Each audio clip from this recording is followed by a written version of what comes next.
This is WTF Nation Radio.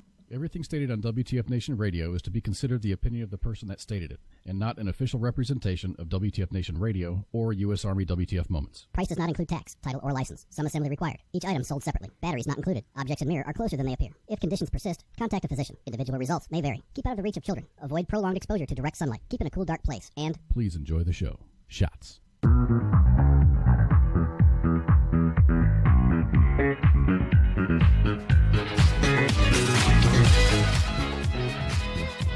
Happy Sunday. Holy cow, someone got their camera working. Now we can see your mug. Hey. Now you can see the reason why I haven't had my camera on.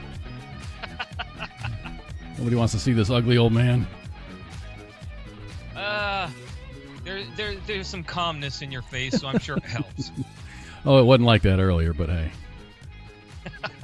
Anyway, what's going on, everybody? This is WTF Nation Radio, and kicking it with Kaz. I'm Kaz, and on the line with me, I got the ever-present Owl. Always. What's going on, man? Happy Sunday. Happy Sunday. It's another beautiful week, and I don't know about y'all, but I'm getting snow. Yeah, I saw the video, man. I'm guessing you saw that. You saw that video of you on the roof chopping snow off your overhang. Yeah. Yeah, I saw the video. No, I would not be stupid or smart enough to get on top of that building. You know, when I first started watching that video, I was thinking whoever that person was, and at least it was in Seattle, so I was geographically in the same area, kind of. But you know, there's this huge snowdrift on this guy's roof, and he's up on top of the roof with a shovel, and he's stabbing and stabbing and stabbing and stabbing. I'm waiting for this big chunk of snow to break free, and he was going to follow it. He ended up whacking it with his shovel, and it fell off. There was no fanfare, no one got hurt. It wasn't a fail moment. You know, people don't realize how much snow can weigh and how bad it can get. Exactly. And that's what I was thinking. I'm like, man, had the gutters been on that side of the house, that's just an immense. It's a very large amount of weight. Yes, it is. Especially if it's wet snow. Yeah, and we've had snows up here where I've had to pay someone to get on my roof and knock the snow off because it was getting so thick that I just had some houses in the area were starting to have problems with cave-ins. You know, once the snow was so bad down here in Texas that it almost covered up my shingles completely on one side of the roof. Oh. It was terrible. Fun. Hey, what's up, Dale? Good to see you, Branko. What's up, everybody? The gang's starting to pile in. Well, that's good. Everybody's welcome. I guess this is a part of the show, but immunize yourself, please. There are preventable diseases that are making a resurgence. When you're born, you get a shot. It's called the MMR shot. It stands for measles, mumps, and rubella. All three of those diseases have made the news this week because they're considered the World Health Organization, the CDC says that there is an outbreak in certain areas of the country. Yeah. In your particular part of the country, they have measles. Yes, they do. And it's getting bigger. But Detroit, and this was a new one. I had to dig for this one. But this is recent, as of January 13th. Michigan health officials say that people who attended the North American International Auto Show in Detroit may have been exposed to rubella. The Michigan Department of Health and Human Services said it has been notified that someone from another state who attended the show from January 13th through the 15th has been diagnosed with rubella. The person may have been contagious while visiting Detroit. Officials say symptoms include low-grade fever, sore throat, and a rash that starts on the face and spreads. The illness is known as German measles. It is spread through coughing and sneezing. Those infected can be contagious from 7 days before to 7 days after the rash appears. The last reported rubella case in Michigan was in 2007. A vaccine for it is included in the series of childhood immunizations. It's called your MMR shot. You know, I don't always necessarily agree with all vaccines, but that's one of them I do. What is that? What is that? What is that one game that says you have died of dysentery? It's got the carriage, like the Little House on the Prairie carriage. It's monochrome green. Oh Lord, I have no idea. But this is like you have died of a preventable disease. I mean, German measles isn't deadly, but it's like chickenpox. It's like measles. Yeah. It can cause complications, and it can cause defects as you grow also. Oh, I started something new today and I forgot about it. And what's that? This day in history. I'd like to do that. I'd like to do that every Sunday, this day in history. To gain deregulation, the WWF admits that pro wrestling is purely for exhibition and it's not a real sporting event. That happened in 10 February 1989. I love it. And no, Albert, that is cause. That is not owl. That is not the owl. You can see Owl's sexy face tomorrow. I'm sorry, Tuesday. Tuesday. For the time being, until Owl gets a sex change and turns into minx. That'll be a weird one. Oh, won't it be? But I've got my cam up. I've got my broadcast area has moved.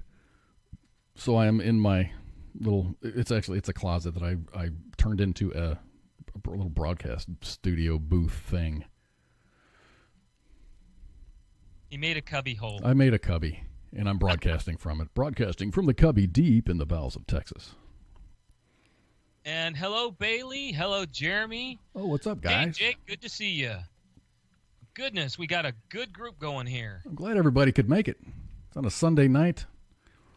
I don't know what's going on. I mean, football season's done. Yep. We're getting ready to start spring training for baseball, which is still kind of a sleeper, but I enjoy baseball better than football because I've been out of touch with football for a good couple of years. But I do like baseball. Oh, the game that you were talking about is called Oregon Trail. Oregon Trail, that's the one. You have died of a preventable disease. I can say I have not played that before. Neither have I, but I've seen the memes. I go meme hunting a lot. So just a minute ago we were talking about a resurgence or a confirmed case of rubella in Detroit. Yes. So in Los Angeles, all carpets at Los Angeles City Hall may need to be replaced because of a typhus outbreak that may have infected at least one city employee while at work. Officials first became aware of the vermin issue in November of 2018. They contacted pest control experts and they removed all of the office's carpets. Rodents have been filmed in all locations within the building. Los Angeles County health officials first reported a typhus outbreak in downtown Los Angeles in October of 2018. There were 142 confirmed cases of typhus, just in Los Angeles alone. Typhus is a deadly bacterial disease that is typically transmitted through fleas that have been infected by rodents. Typhus is only spread through the fleas and cannot be transmitted from human to human via proximity or casual contact, according to the CDC. But they do go out and they do say that if a flea were to jump on you and then jump on someone else, that could be a thing. But like body lice that humans would normally carry or head lice, they do not carry that that disease. Symptoms of typhus include high fever, chills, headaches, muscle aches, rashes, and in some cases, internal bleeding. The disease can be easily treated with antibiotics. Just when you thought you were out of the woods, here comes another preventable disease. San Antonio, Behar County health officials want to make sure that parents know how to protect their kids now that measles cases are popping up all over Texas. A local doctor said that there is an abnormal, quote, an abnormal number of cases this year, and it's extremely important that everyone is vaccinated, especially children. There are 6 confirmed cases of measles in Texas, including 4 children under the age of 2. 3 of these cases are in the Houston area. 1 of them is in Galveston, and 1 is in Montgomery County, which is Austin. More than, Montgomery County is Austin. Bell County is where Fort Hood is. More than 50 cases have been confirmed in the Pacific Northwest. That's where you live. Yep. Measles are extremely contagious. Doctors say that if someone has measles and walks into a room and coughed, then 10 people walked into the room, 9 out of 10 of those people would get measles. Of course, if they were not vaccinated. Yeah. Doctors say important steps to take include washing your hands and not coughing or sneezing openly. Symptoms include fever, runny nose, cough, red eyes, and sore throat. So, folks, this is all, I get it. I get it. I completely understand if you are anti-vaccine. But when we're talking about an outbreak type of situation, now would be a good time to reevaluate your view on things. It would really suck to lose a child because of something that could have been prevented. Thoughts and prayers is not gonna help out here. Well, and I'll go you one further. You have to remember, since we started taking a lot of refugees, and started taking a lot more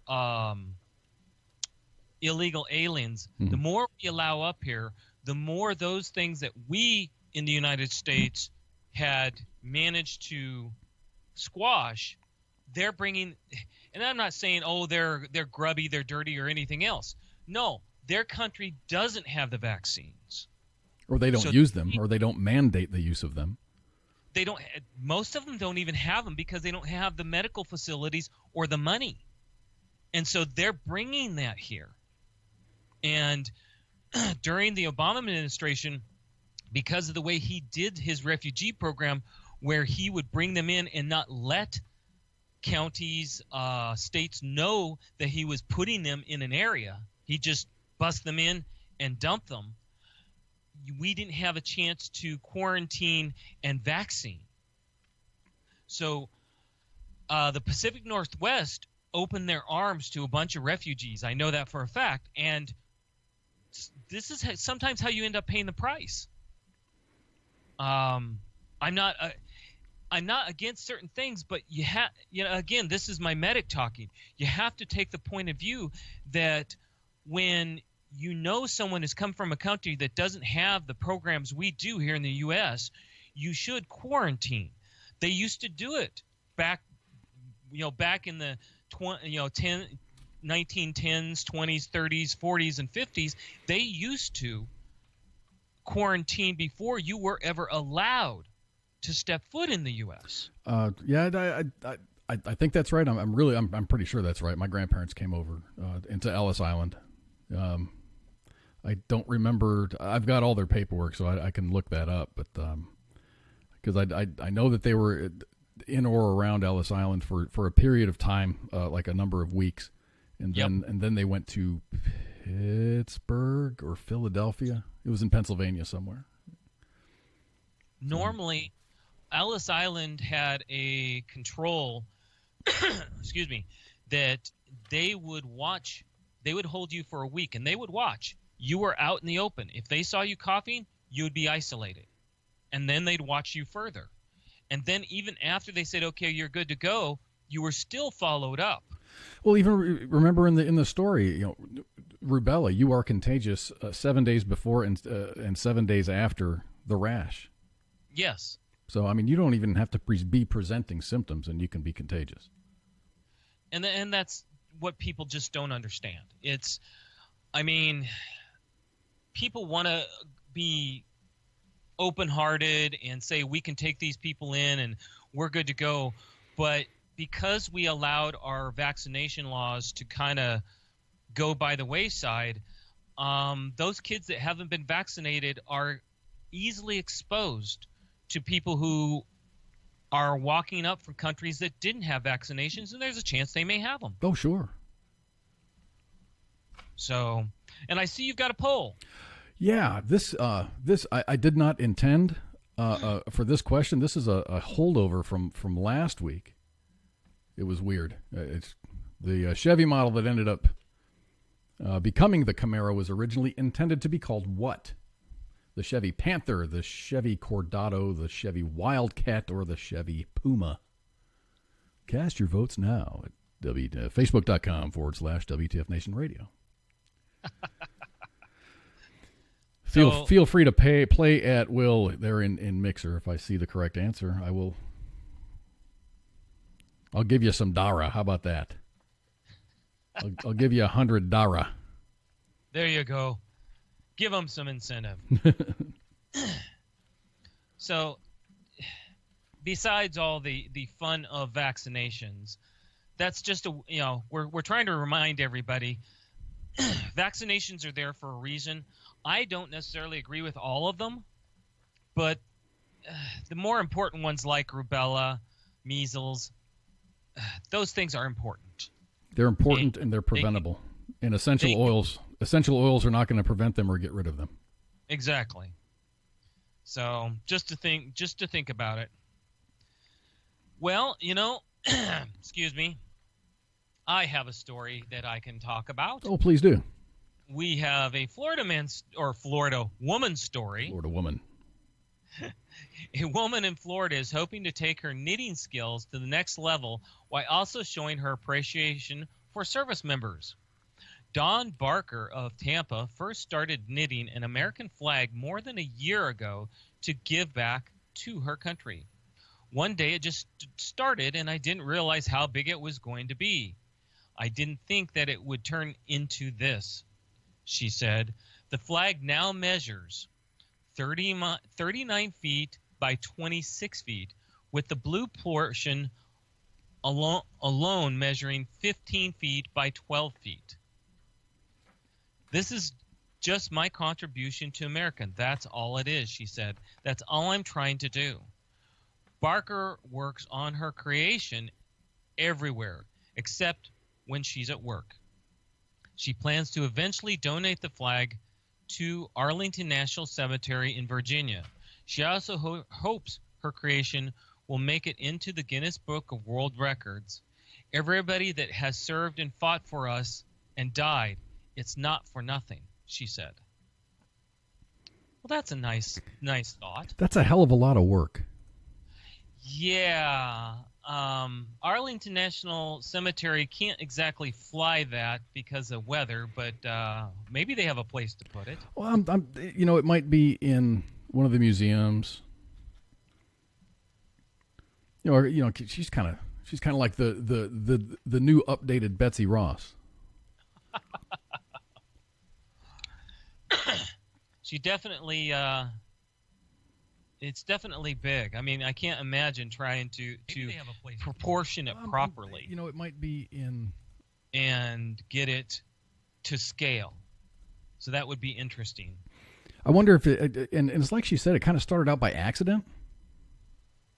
She just kind of started and didn't know really, she didn't really have a plan. Did you ever have one of those projects where it just started out to be something small or you just didn't even know what you're doing and all of a sudden it just turned into something? Not something of that magnitude. Not buying that house that is full of projects, huh? The house itself is a project. Uh-huh. I'm getting, it's a little bit done here, a little bit done there. I have a chance, let's see. My daughter's going to Las Vegas this coming weekend. Mm-hmm. And then she's taking a job up in Montana for the summer. Oh, wow. So I'll be able to use a lot of that time. to do a lot of completions. I've got some cabinets to build. And what else? Cabinets, the molding. I've got to rebuild her closet. So I've got to empty her entire closet, rebuild it, and then put it back together again. Huh. So yes, I've got a garage to fix up. It's just one thing after another. But I need to prioritize. Now here's the question: where's the dog gonna go? Well, I'm keeping the dog, of course, when she goes to Vegas. Dog will be here. I'm talking about Montana. Well, when she goes to Montana, I'm thinking she's going to take the dog with her. Just because Murphy is a Cocker Spaniel. That's, they're like brothers of different species of dogs. Murphy's a Cocker Spaniel, and Oliver, who is here, you might be able to see Oliver in the second hour. Oliver's a Yorkie. It's not just a Yorkie; it's a teacup Yorkie. So it's like ultra tiny, barks at everything. So, but anyway, I think the dog will go up to Montana for the summertime. Now, does she have a place to stay up there? Oh yeah, she'll stay at my ex-wife's place. Okay. Mom's house. So the possibility is there that that you don't have to worry about the dog as far as that. Oh, not at all. The dog's fine. The dog's fine. Wants to be involved in everything, which is fine. And loud noises will scare it, so it's not gonna. It won't run away. Yeah. It doesn't even like to go outside really, but it'll go for a walk. So it likes to be around things that are familiar. So I can send him outside and he'll come back. Well, that's nice. That way you don't have to worry about him running off just to go to the bathroom. No, I mean, if he ran off, I'm sure a hawk could swoop down and pick it up. It's just a small dog, dude. It's a really small dog. Smaller than my cats. Oh, definitely. This is a 2.5 pound dog, guys. Oh, jeez. It's a snack for something. Hey, Justin. Good to see you, D-Max. Wow, A lot of D-Max. people keep pouring in. What's up? What's up? So I got actually some people in there talking it up. So. Oh, sweet. Welcome everybody. I've got I think Virginia, the state of Virginia, is trying to outdo Florida. I'm wondering. Pookie used to be there, so you never know. Did you call him Pukey? No, I said Pookie. Oh, I thought you called him Pukey for a minute. No, I would do that to him. So we got a Virginia man who was reported to be wandering around without clothes on.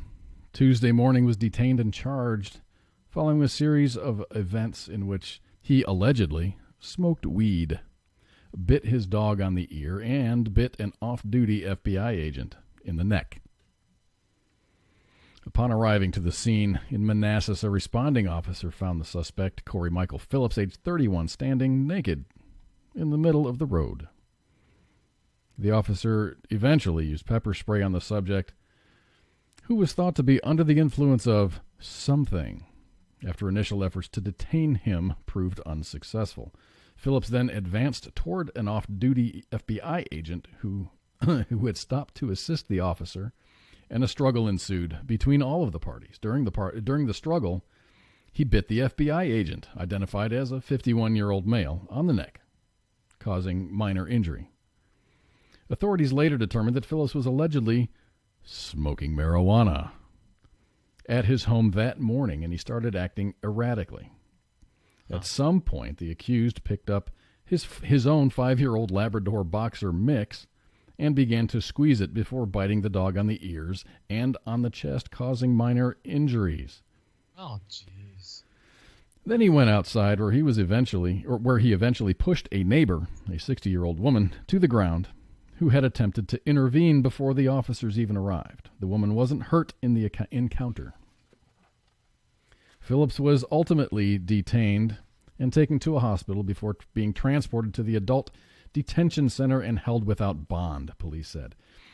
He was hit with a slew of charges, including malicious wounding, animal cruelty, possession of marijuana, assault and battery, obstruction of justice, and public intoxication. He had 3 late books at the library and a parking violation? I'm kidding about those things.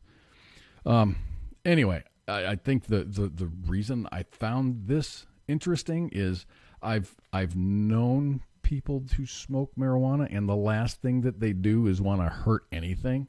The only thing that they want to eat is a bag of chips. I'm thinking maybe there's some not angel. What is that? What is the drug that's really big in Florida right now? PCP. I'm thinking there's something other than marijuana.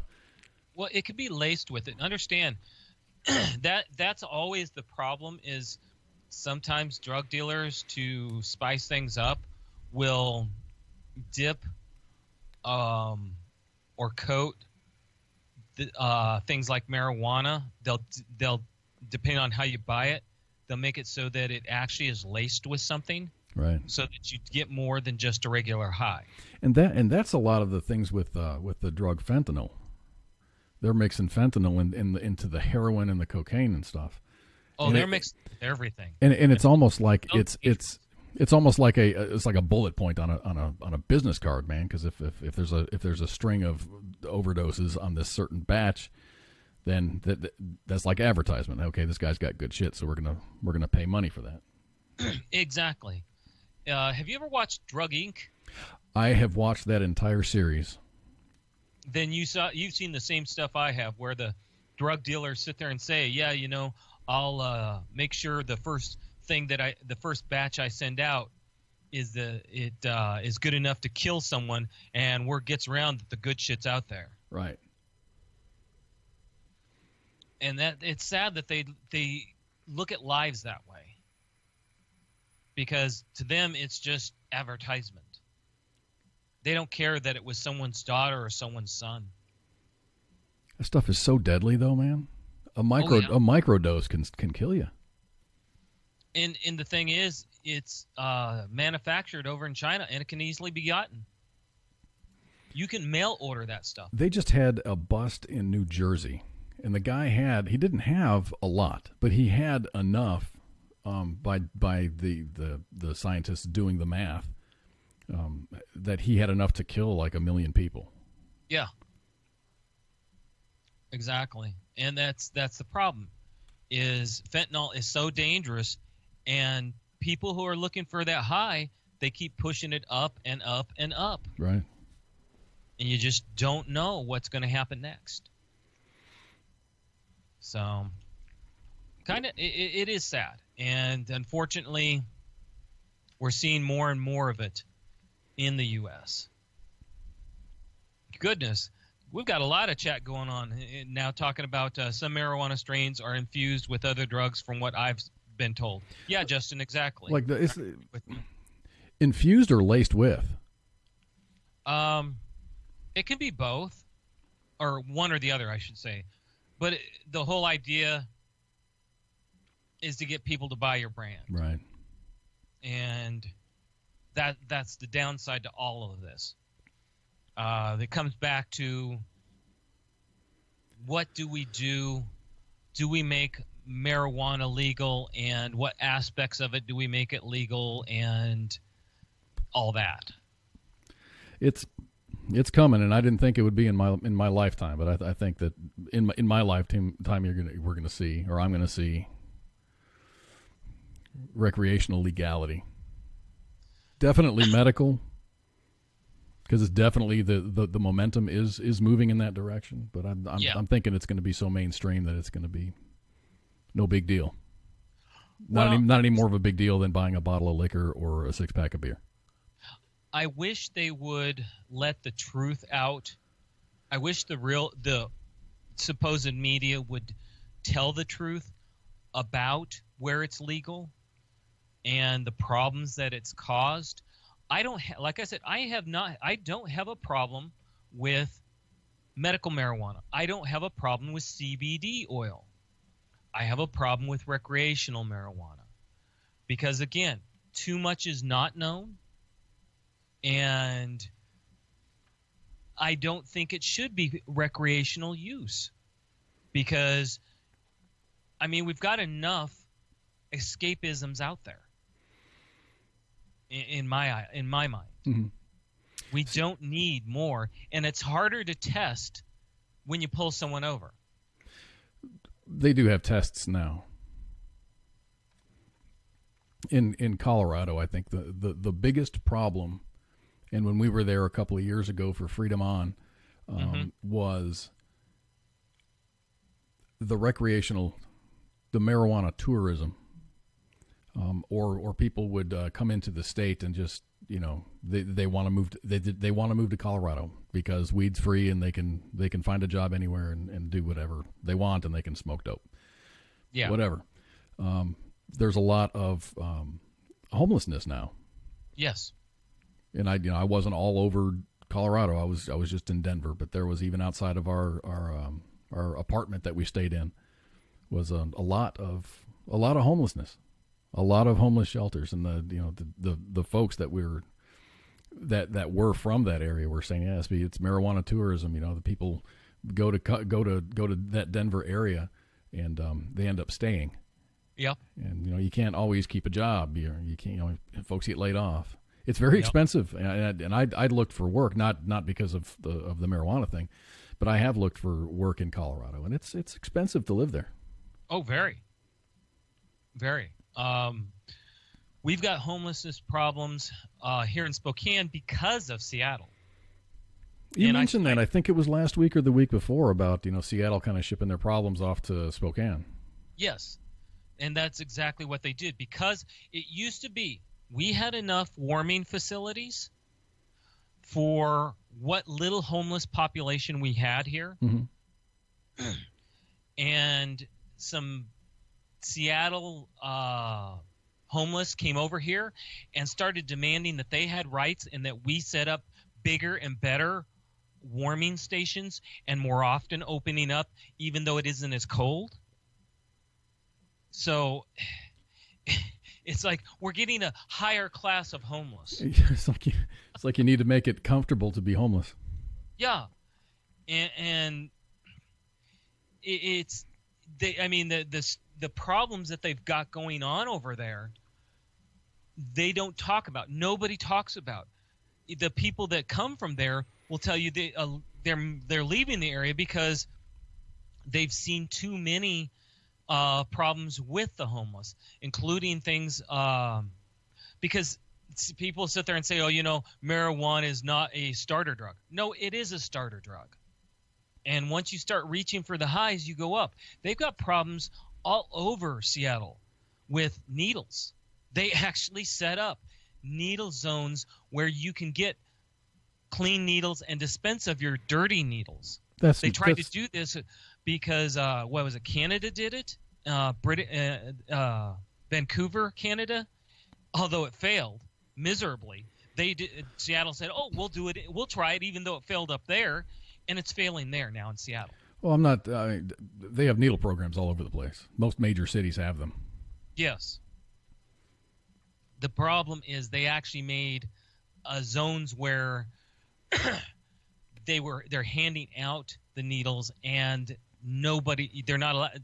They've made it so the cops can't do anything about it. I think marijuana is not a gateway any more than beer or alcohol in general is.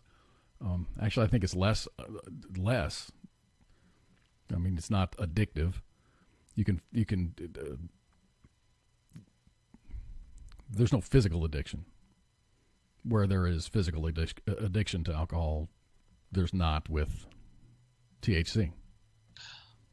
I'll go with you on that, but people do look. It's not a physical, but it's a mental. Yeah. And Hans, we're talking about.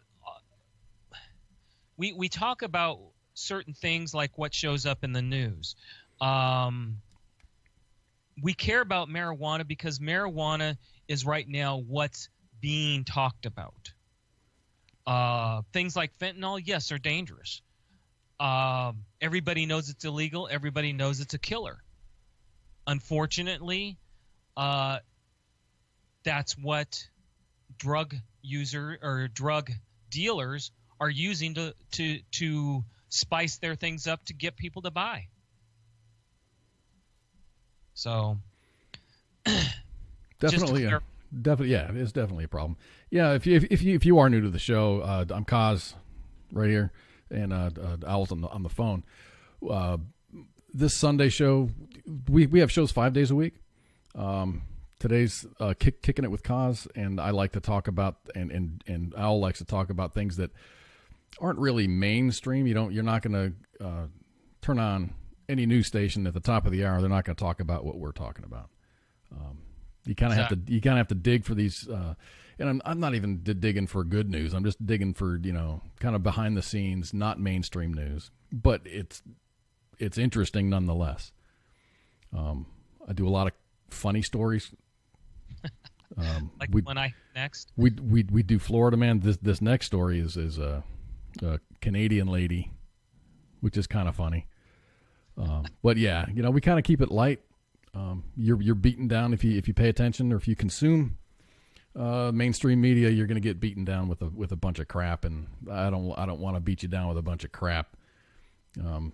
I'd like to hit you with news that's interesting and it's important, but it's not gonna deflate your sales. It's not gonna bum you out. I mean, go watch a mainstream news for an hour. See how you feel afterwards. It makes you feel numb, worn down, angry, sad. We don't want you to feel that way when you come on here. That's the reason we talk about many things. Because let's face it, who these days tries to bring the emotion of happiness to you? Well, we don't sensationalize. I mean, it's just news media right now is in it for it's a profit now. They're a profit making company, so they have to. It's just like the Jerry Springer show, man. You gotta find all the weird shit. Very, very true. Oh, your poll has come up. Yeah, the Chevy model that ended up becoming the Camaro was originally intended to be called the Chevy Panther. I would not have guessed that. I did not. I was completely wrong with that. Yeah. And see, I would have guessed the Wildcat. That's just me. So well, maybe you won't get this one either. Uh-oh. This was the one I opened up my book of trivia and just put my finger on a question, and this was it. Okay. From what bird do we get the meat called squab?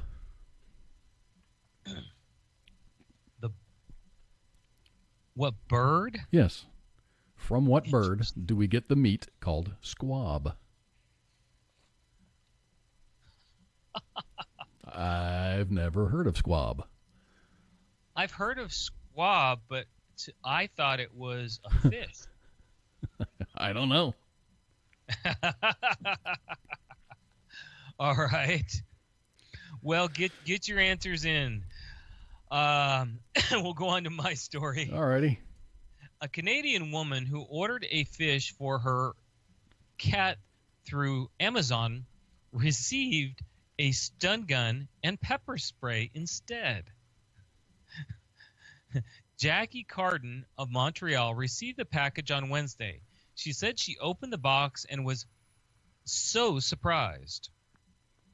I just took another look at the box to be sure it's my package, but it's my name on it and my address. She explained that she and her husband don't have children, but if they had one and he found the package, he would have taken it and tried it.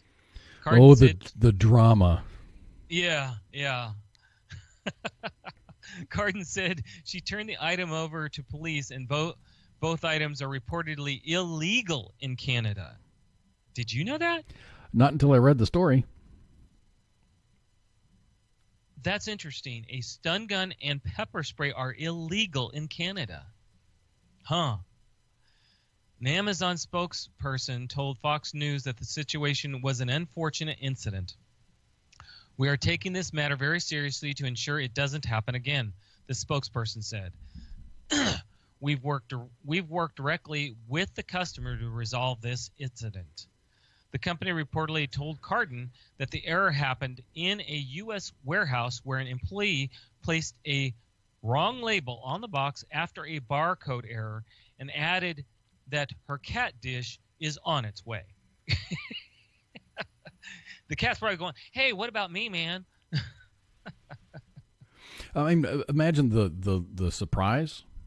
I get it. I understand. But to say, oh, if we had children, they would definitely have opened it up and played with it. Yeah, that's going a little overboard. You know, I understand people want to dramatize things, but it was a mistake. When you're talking about basically Amazon is a manufacturer. Even though they don't manufacture anything, they use the manufacturing process. And it's going to have problems here and there. So you can't. And with as much volume as Amazon does, yeah, to mess up a shipment or two, it's really weird. I've had problems with Amazon. You know, ordering something and it ships, and you can track the shipment, and you're getting updates. Okay, it's in your state, it's out for delivery, and I come home from work expecting to see something on my porch, and I go and I log into my Amazon account and I go to track the package, and it just says it's still out for delivery. Okay, maybe they haven't made it here yet, so I end up calling the next day, and they say, well, it was lost. Do you want us to ship another one, or would you like a refund? Oh. I'm like, dude, it's out for delivery and it gets lost? In other words, they delivered it to the wrong place. That's what I think. I don't order anything. I don't. I'm pretty damn boring. I don't order anything that's really desirable by anybody but me. like spam macadamia nuts? Like Spam macadamia nuts. Dude, if you have not had Spam flavored macadamia nuts, you are missing out. I sent you the link. You did. We have a guy at work that goes on vacation to Hawaii, to the Big Island, twice a year. And he's getting ready to go again. So I'm going to give him some Dara, and I'm going to ask him to bring me back some Spam flavored macadamia nuts. I laughed at him. He brought those back the first time, and I made fun of him. I'm just like, dude, you know, this is pretty damn funny. Spam macadamia nuts. Who eats those? He's like, don't knock it till you try it. So he gave me a handful of them, and I'm like, oh my gosh, dude, these are delicious. So yeah. Well, and that's just it. And I told, because Kaz had actually asked me, because I went to Hawaii in September. Each island has its own enjoyment, and the Spam macadamia nuts are really only popular on the Big Island. You can't find them on the smaller islands. Do you know that Hawaii, and I say that as all islands involved, Hawaii is one of the largest consumers of the product Spam? Yes, I did know that. I remember, and I know that because of a tour I took back. The Spam Factory? No, 6 years ago, a photography tour, okay. And we were out with a local, and he was talking about things, and one of the guys made a joke about Spam, and he turned around and said, "Don't make fun of Spam around here because everybody loves Spam." It's not bad. It's not my go-to. It's not my first choice. I don't hate it, but I don't make an effort to go buy it. But I'm telling you, if they had Spam macadamia nuts on the shelf, I'd buy them all the time. Right now, I'm hooked on habanero almonds. And what else do I like? Pistachios, of course. Then I got lazy, and I don't buy the shelled pistachios. I buy the unshelled pistachios. They're not as good. I mean, you'd think, okay, they're pistachios, but no. It seems like the ones that are in the shell are larger and they're fresher. Yeah. They don't go through as much processing, so of course. Of course.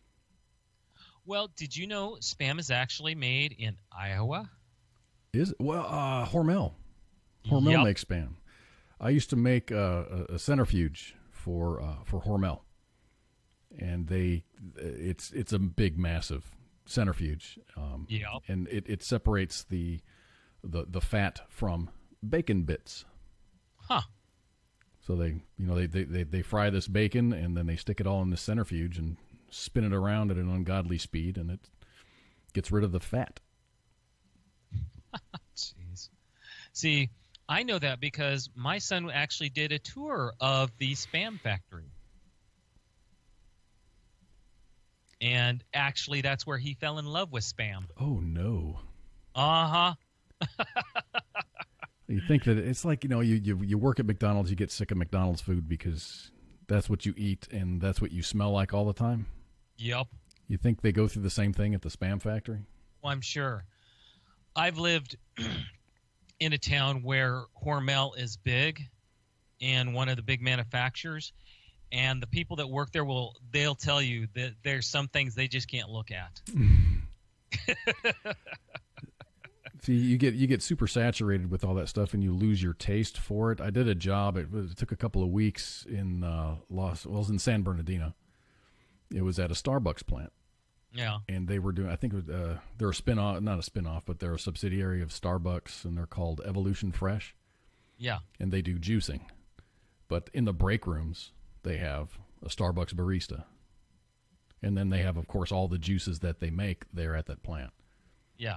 And that's one thing that I could not get sick of, is all those fresh juices, because it was, and you might see it in the grocery stores. Either it's called Evolution Fresh or Suja. I think Suja's down in the San Diego area. But it's literally, if it's watermelon, cherry, strawberry, it'll say, you get 3/4 of a watermelon, a little bit of, like 1 lime, 6 cherries, and 14 strawberries. That's what's in it. They don't. It's all cold pressed. They don't put any preservatives in it at all. So it is real juice, and it's just juice. There's nothing added to it. It's really good. It's really expensive. It's on the spendy side. Yeah. You'll spend $4 or $5 for a 16-ounce bottle of juice. Wow. That's expensive. No, the only person I don't think would get tired of working at anything, even like Taco Bell or like the Spam Factory, you know who I don't think would? Spanky?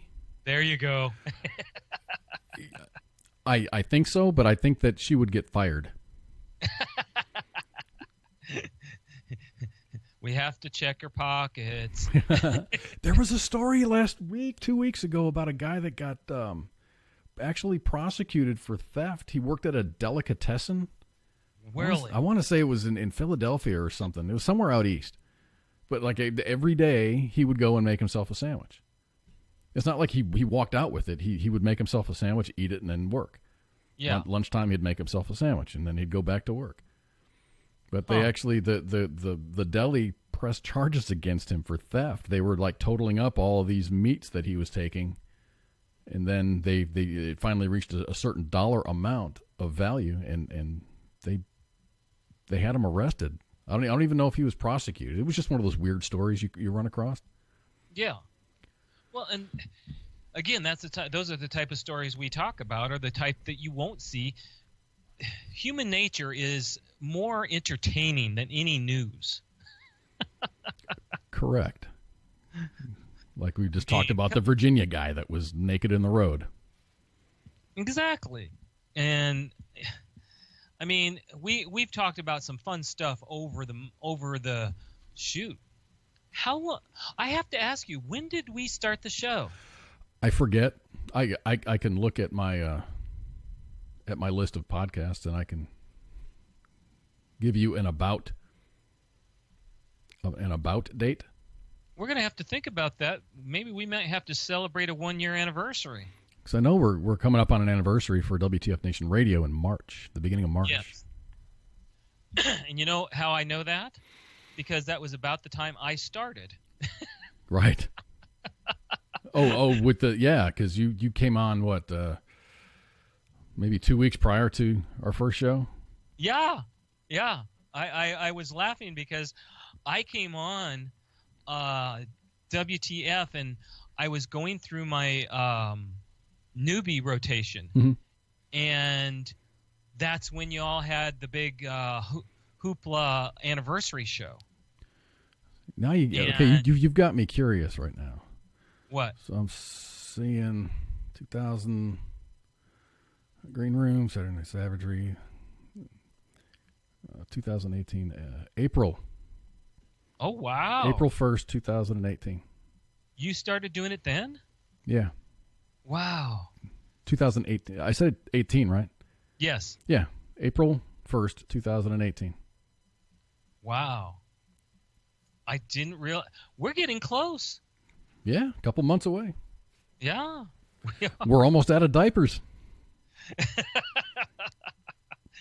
And of course, Spanky's wandering around, so I'm sure we're going to hear something about the whole her having to have her pockets checked if she worked in a place where they served food or made food. That is true. Or she could open up a catering company, and then just all of her snacks would be tax deductible. Well, you have to check the food to make sure it tastes good. You have to. I mean, what kind of caterer if you don't know if the food's good or not? When I was married, before I had kids, my wife and I did own a catering company, and it was a horribly large amount of work, Yes. with it just being the two of us. But I got to cook a lot, and I like to cook, so. That made it all worth it, huh? Yeah, I mean, as long as if we were working, it was, we were working like gangbusters, but our food was taken care of. Yeah, no kidding. Then the health department got involved. Uh-oh. Not because someone got sick, but it's, we were running a catering company out of our house, which is allowed, but you have to have a separate food prep area away from the everyday food prep area. You can't do it in your own kitchen. You have to have a separate area completely. Really? So we looked at buying a brick and mortar place, and the amount of work that we were doing was not enough to sustain actually buying a brick and mortar. So we ended up selling the company. Oh, okay. But, Well, yeah, you live and learn. yeah, no No, kidding. we didn't have to pay any fines or anything like that. It was just hey, you're on notice that you've got to do this. You've got 90 days. And we didn't get a C and D. It was just hey, do you know that these are the rules? And we were like, no. We're making basically food for friends that are having parties. Yeah. So for a while, we'd do some events that were at, let's say, the Elks Club or VFW or something. We would use their facilities. Yeah. Or we'd do something at a church. We'd use their kitchen, and that was good for the time being. But it ended up becoming too much work. Yeah, and that's just it. When you're doing stuff like that, there's a lot of regulations involved, sometimes too many. And it's a lot of hard to- contract thing, because you are now, for that time being, for the 3 or 4 hours that you're there, you are actually an employee of that church or that building. So you have to fill out all the insurance forms, and compensation is taken out of the amount of money that you receive. So it was a mess. It was just a logistical nightmare. Yeah. So hey, something else that you knew about, or that you now know about Kaz that you didn't 10 minutes ago. Exactly. We know one more thing. Kaz knows how to cook. Again, ladies, he is available. Hey, I have a story about dating here Oh. somewhere. It's coming up in the second hour. And hello, Casey. It's good to see you and your drunk phone. A drunk phone. In other words, she was blaming her typos and stuff on her phone. Oh, good. Man, It's I nice to haven't have gotten something to blame it on. I haven't gotten used to my phone yet. Yeah, you switched to a new phone, haven't you? Yeah, I had an iPhone, and I switched carriers, and I bought a Samsung Galaxy S9. Oh. But it's a little, phones are phones, so you can always get from here to there relatively easily, but it behaves differently. There's different ways to do things. Yeah. So it was just, this is what my third week. This will be my third week with the phone, and I'm getting there, but I'm sure there's a lot that I don't know. My wife, she got the new phone, and within a week or two, she handed it to me and said, "Explain." She said, "You have the time to go and play with this. I don't." It's not bad. It's just, anybody can make it work. It's just there's tips and tricks and little hacks that you can do, and makes things easier. I haven't figured that out yet. I had it all figured out on my iPhone, but I got to figure out how to do it on an Android system now. Yeah, two very completely different systems. Okay, so from what bird do we get meat called squab? I do not know. What do we get it from? Pigeons. Huh. I have never been inclined to eat a pigeon. No, neither have I. Those are rats with wings, man. But squab is also called octopus. Is it really? Yes. Oh, is that why you kind of questioned the bird? Yeah. Oh, I see. Because I've heard octopus called squab. Interesting. So that's why I just sat there going, I don't know. It's a pigeon. I'm surprised they put starlings in there. Yeah, that's different. Hey, what do you say we take a break and come back in a couple of minutes and talk about bears and exploding vape pens, refrigerator dating? Why don't we? Let's go take a break. Okay, we'll be back in a couple of minutes, folks. Hang out with us and enjoy this. I see we got some music from Another Round and some music from Assuming We Survive. So enjoy. This is Randy Couture, and you're listening to WTF Nation Radio.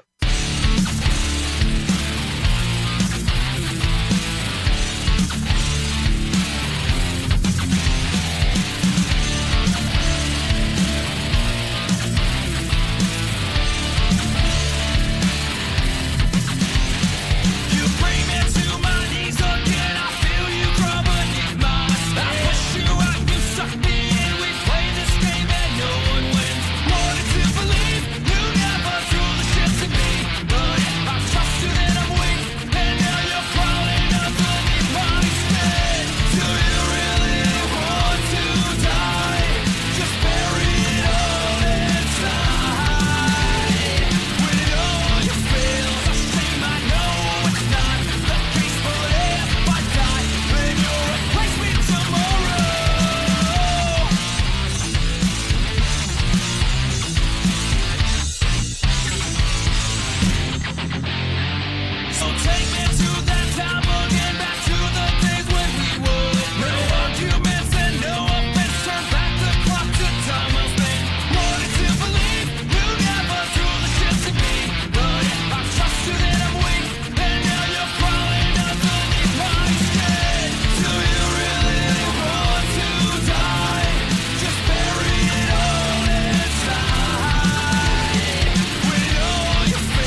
WTF Nation Radio. This is WTF Nation Radio.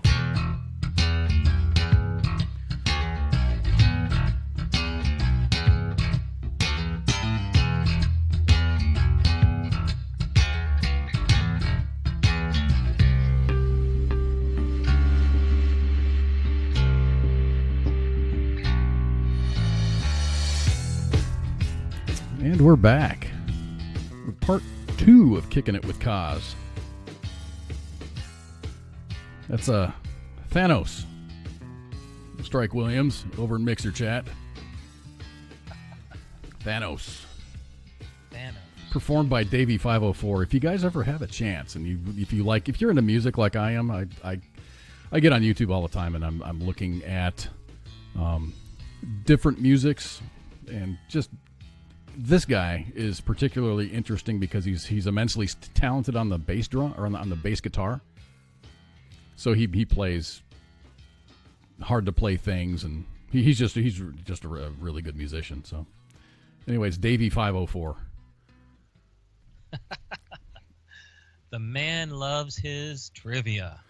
I do like trivia. Oh, I've got something. Everybody wants to see Oliver. Yes, we want to see Oliver. He's got a sweater on because it's cold, and he doesn't have a lot of meat on him. So here's Oliver. He is a little guy. He's teeny, man. He's like, this is it. That's him. He's as big as my hand.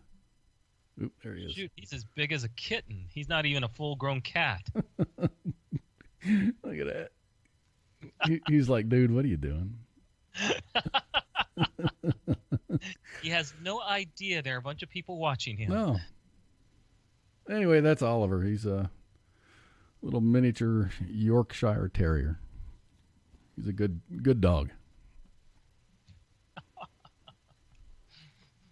And he's making himself nice and comfy. Is that Strike? Is that the Strike? See, I recognize Strike. I don't remember Strike ever having a last name. You were always Strike. What's up, man? OG. He's an OG, man. Hope you're doing well. See, you've been around a long time. Yeah, we got an anniversary coming up in March. Yeah, but you've been around. You've been around. Let me see. You said you were here when things kind of got fired up. Yeah, it's almost 4 years. We started in March of 15.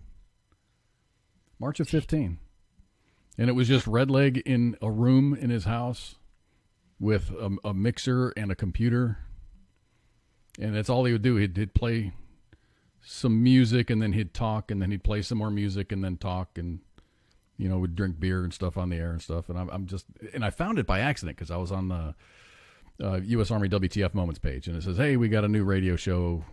Go to this link and watch Redleg." So I'm like, okay, that looks entertaining. So I hung in there, and then got hooked, and I was asked to join the team, and here we are. 4 years. 4 years later. Can't believe it's been 4 years. Jeez. What was I doing? I'm not going to say what I was doing 4 years ago.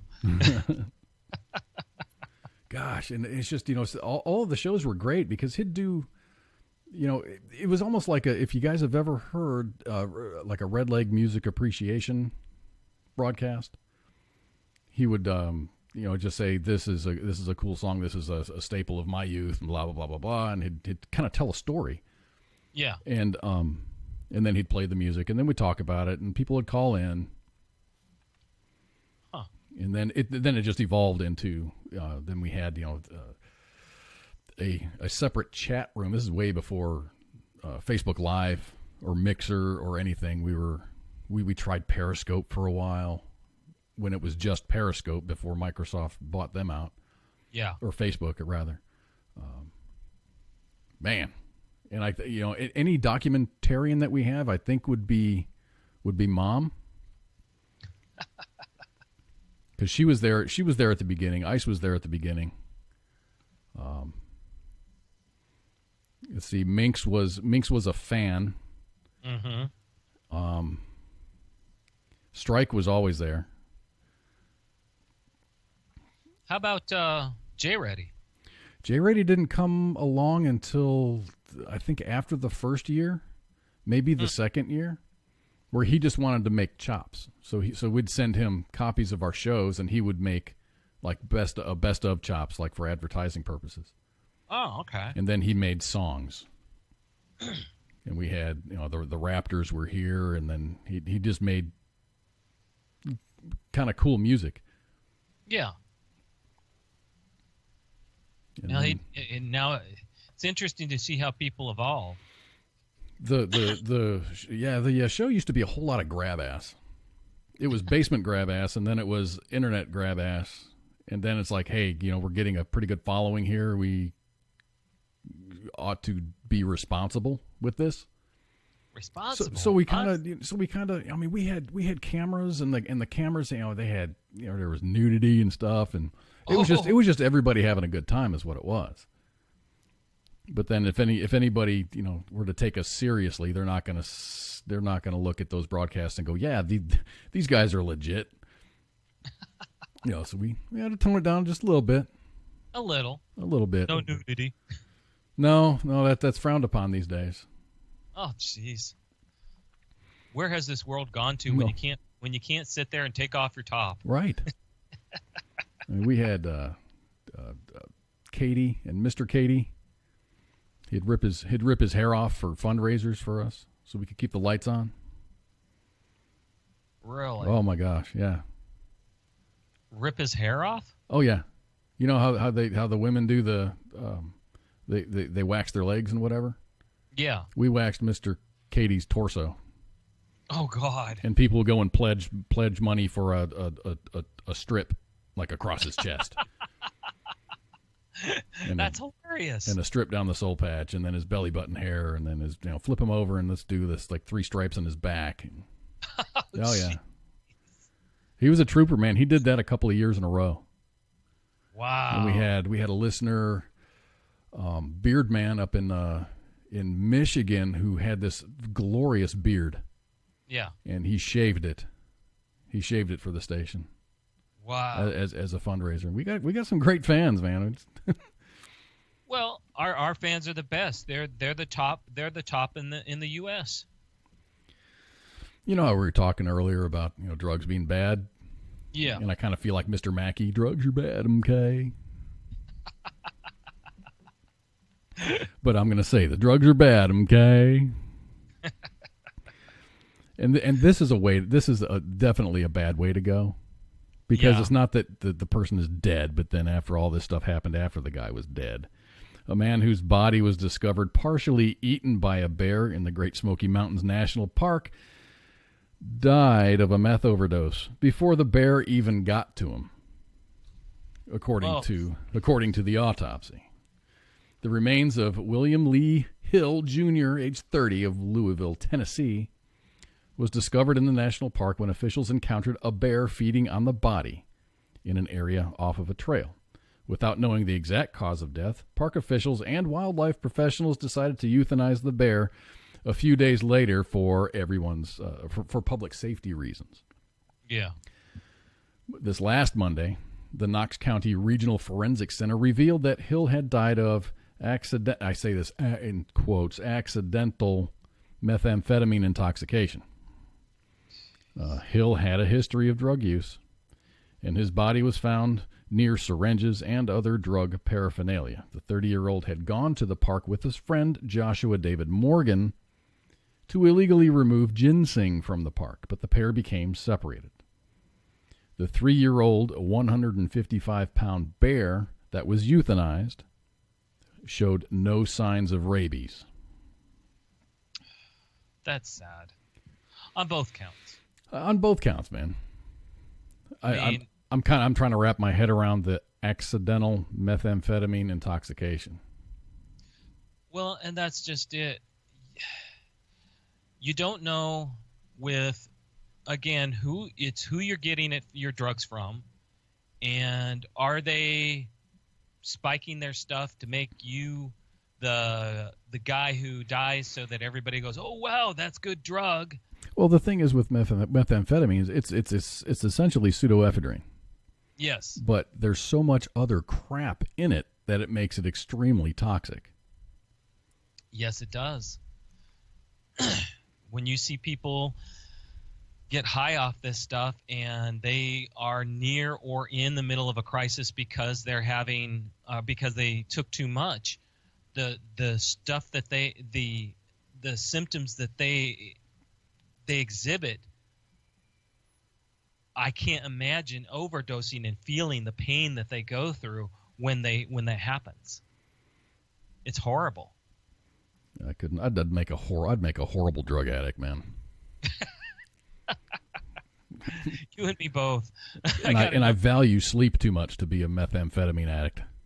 Yeah, you and me both. Dude, there's nothing better than laying in bed at night and going to bed.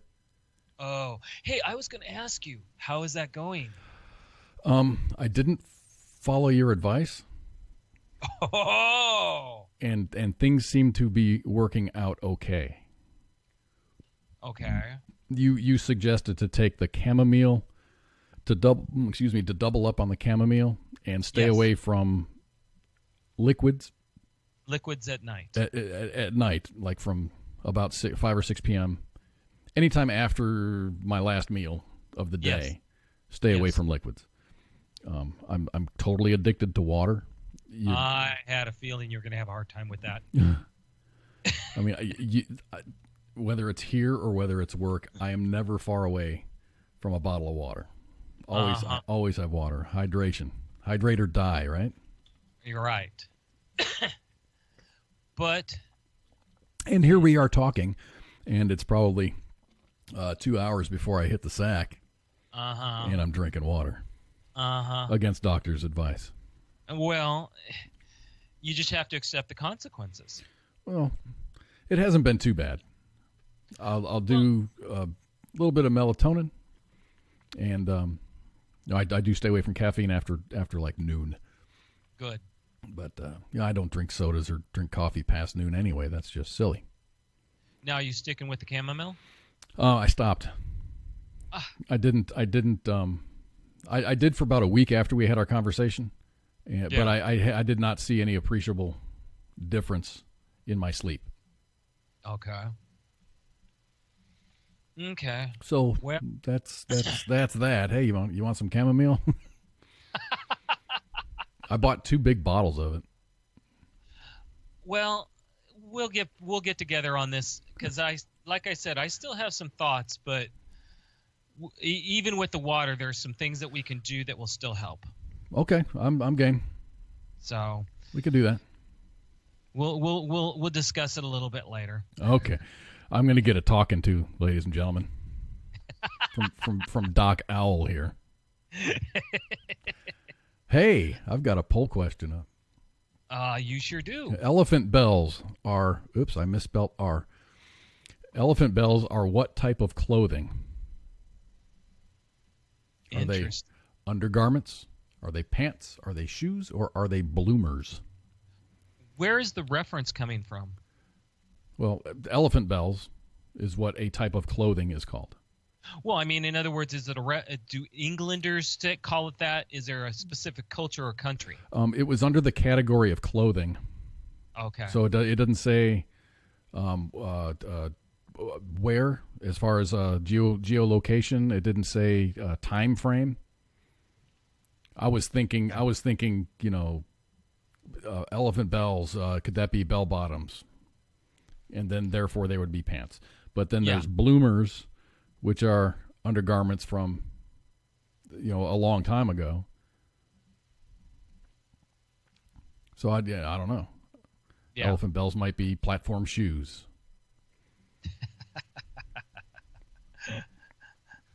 We will see. We will see. I'll leave this up for a little bit. I got 2 more trivia questions after this. So I got a notification Office of Public and Intergovernmental Affairs. Are we in trouble? What? Are we in trouble? No. Okay. This is something that was just brought to my attention. A statement of passing of a U.S. Representative Walter B. Jones, Jr. of North Carolina. Statement of passing of Congressman Representative Walter B. Jones, Jr. of North Carolina. For 50 years, Congressman Jones and his family tirelessly represented the United States Marines at Camp Lejeune and Cherry Point and thousands of veterans across eastern North Carolina. Veterans Affairs Secretary Robert Wilkie notes, I had the honor of working with my fellow North Carolinian and friend Walter Jones for 30 years. His love for the men and women who wore the uniform knew no bounds.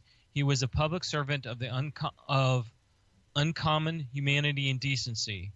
A man of his stamp will be missed. Well, rest in peace, sir. Rest in peace. I just wanted to bring it to everybody's attention. It's just something that just came out.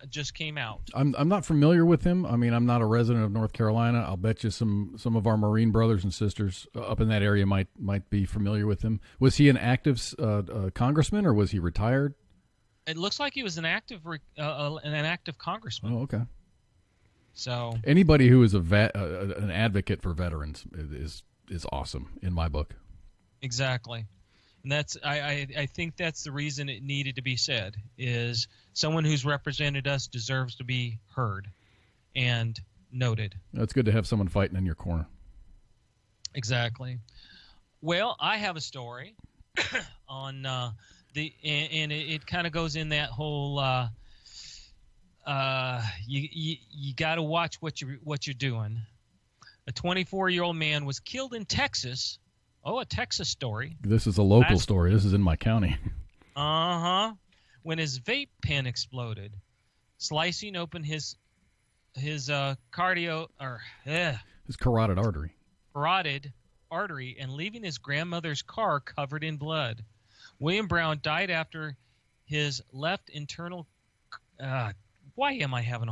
carotid artery was severed due to trauma from the exploding vape pen he just bought from Smoke and Vape DZ in Keller, a town just north of Fort Worth, his distraught grandmother told a local station. Brown claimed the device's battery malfunctioned, which launched the charred debris into her grandson's face and neck, leaving her car soaked in blood. Brown died at John Peter Smith Hospital 2 days later. Goodness. When they X-rayed him, they found the stem, the metal embedded in his carotid artery. Funeral services for Brown, a licensed electrician, are scheduled for later this week, his grandmother said. After the blast, William managed to crawl out of the car and toward the trunk, where he collapsed on the pavement. A nearby witness called in the ambulance, she said, and a medical examiner later ruled that his cause of death was penetrating trauma from an exploding vaporizer pen, making him at least the second person in the United States to be killed by an exploding e-cigarette. That's sad. It is sad. But elsewhere in that story, and I didn't include it in the text that I provided you, it was a pen that was manufactured, or I'm sorry, it was a battery that was manufactured in the Philippines. Oh my. So here I can make some assumptions here. Yeah. Manufacturing process. It's a lithium-ion battery. Yeah. So if it's assembled incorrectly, it will blow up. That's why they don't like lithium-ion batteries on aircraft. Yes. Because if they're overcharged, they will explode, and if they're shipped with other lithium-ion batteries, it's a chain reaction, and it's catastrophic. Yeah. Another thing that I was thinking of, he had just purchased this vape pen, So the first thing you do when you purchase a new vape mod or whatever is you charge the battery. So I'm thinking that he had a battery that was barely charged, and he was using it while it was charging, so it was putting a strain on that battery, and then it failed. Jeez. So I think it could have been a number of things. A lot of times you'll see these vape pens that malfunction and explode and cause bodily injury are things where they the coils are tweaked, so you get a bigger cloud, like the picture to the right. They sell these things, so they do that. Like it's almost a sport for some people that vape. Oh yes, it is. And I see that too. It's almost like a contest, who can make the coolest vape cloud or the biggest cloud or whatever. I don't get it, but that's a thing out there.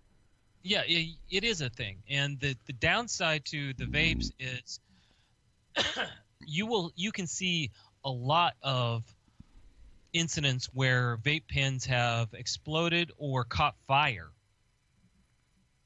Even nowadays, even though they're not new anymore. In other words, the technology's been around long enough. They still have problems with them. And they still catch fire, they still get hot. I think some folks, in some of these instances, not all of them, they just can't leave well enough alone. So it's like a car. You get a car, and it's you get a brand new Mustang, a 2019 Mustang, but there's all these mod kits that you can put on it.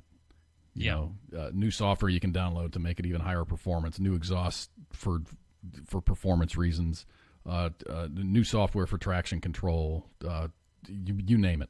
The same is with vape mods, but a lot of those mods that folks are doing are not in line with the manufacturer specifications. Exactly. And I personally, I've never been able to smoke, and I've been around people who do vaping, and I can't even be around them just because the chemicals in those things can be just as harmful.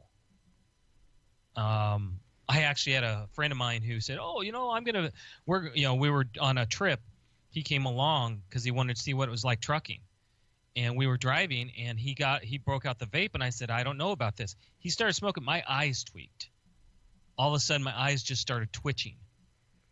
And it was something in the chemicals of whatever he had. I said, you got to put it out now, or we're going to have to pull over until this calms down. Hey, we have a guest just popped into the radio chat. Daniel Aguirre.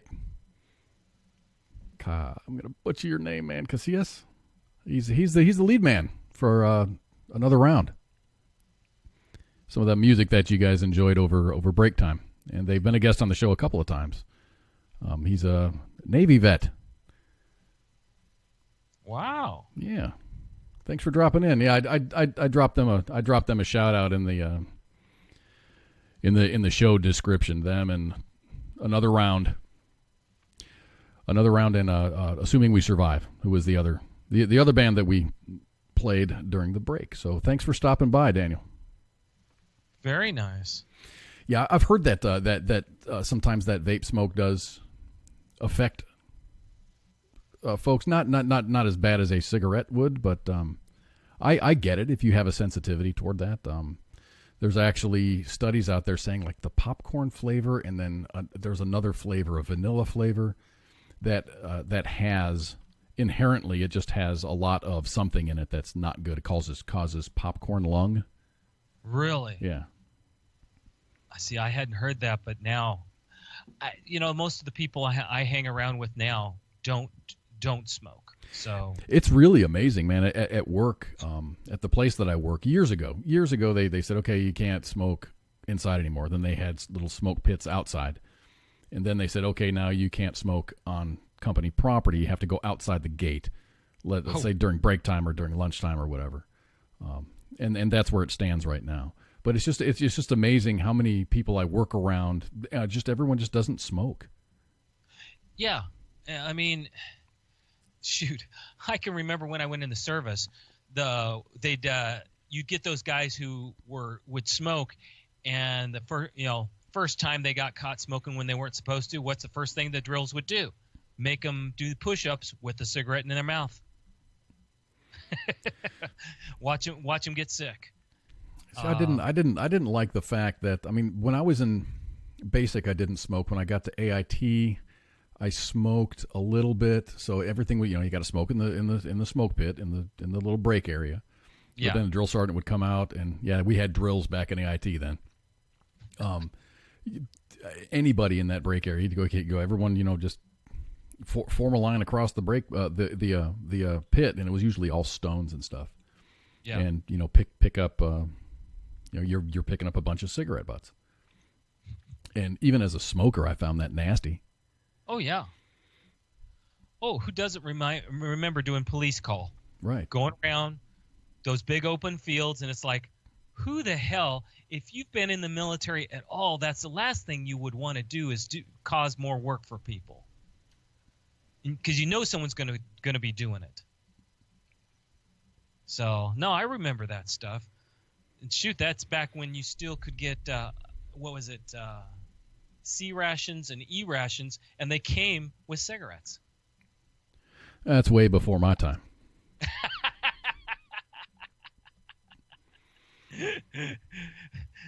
Okay, what was the first utility uniform you were issued? BDUs. I was fatigues. That was the Vietnam green ones, right? Yes, it was. With that stupid looking cap. Oh, I hated those things. And the thing is, you would have the actual Vietnam vets who had the